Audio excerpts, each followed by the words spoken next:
ಕೋಲಾರದ ಉಪವಿಭಾಗಾಧಿಕಾರಿ ಕಚೇರಿಯ ಕೇಸ್ ವರ್ಕರ್ ಲೋಕಾಯುಕ್ತ ಅಧಿಕಾರಿಗಳ ಬಲೆಗೆ ರೆಡ್ ಹ್ಯಾಂಡ್ ಆಗಿ ಸಿಕ್ಕಿಬಿದ್ದಿದ್ದಾರೆ.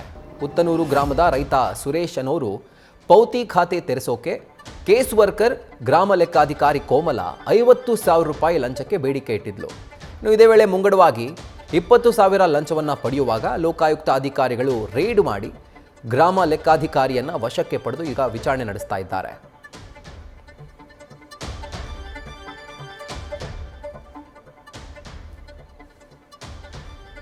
ಪುತ್ತನೂರು ಗ್ರಾಮದ ರೈತ ಸುರೇಶ್ ಅನ್ನುವಂಥವರು ತಮ್ಮ ಪೌತಿ ಖಾತೆ ತೆರೆಸೋಕೆ ಅವರು ಗ್ರಾಮ ಪಂಚಾಯಿತಿ ಕಚೇರಿಗೆ ಬಂದಿದ್ದಾರೆ. ಸೊ ಇದೇ ವೇಳೆ ಅಲ್ಲಿದ್ದಂಥ ಕೇಸ್ ವರ್ಕರ್ ಗ್ರಾಮ ಲೆಕ್ಕಾಧಿಕಾರಿ ಕೋಮಲ ಅನ್ನೋರು 50,000 ರೂಪಾಯಿ ಆಗುತ್ತೆ ಅಂತ ಹೇಳಿ ಲಂಚಕ್ಕೆ ಬೇಡಿಕೆ ಇಟ್ಟಿದ್ದಾರೆ. ಇದೇ ವೇಳೆ ಅವರು 20,000 ಅಡ್ವಾನ್ಸನ್ನು ಪಡ್ಕೊಳ್ಳುವಂತಹ ಸಂದರ್ಭದಲ್ಲಿ ಲೋಕಾಯುಕ್ತ ಅಧಿಕಾರಿಗಳು ರೆಡ್ ಹ್ಯಾಂಡ್ ಆಗಿ ಅವ್ರನ್ನ ಹಿಡಿತಾರೆ.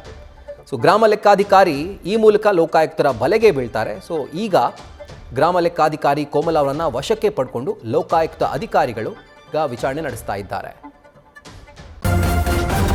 ನ್ಯೂಸ್ ಫಸ್ಟ್ ನಿರ್ಭೀತಿಯಿಂದ ನಿಮ್ಮ ಪರವಾಗಿ.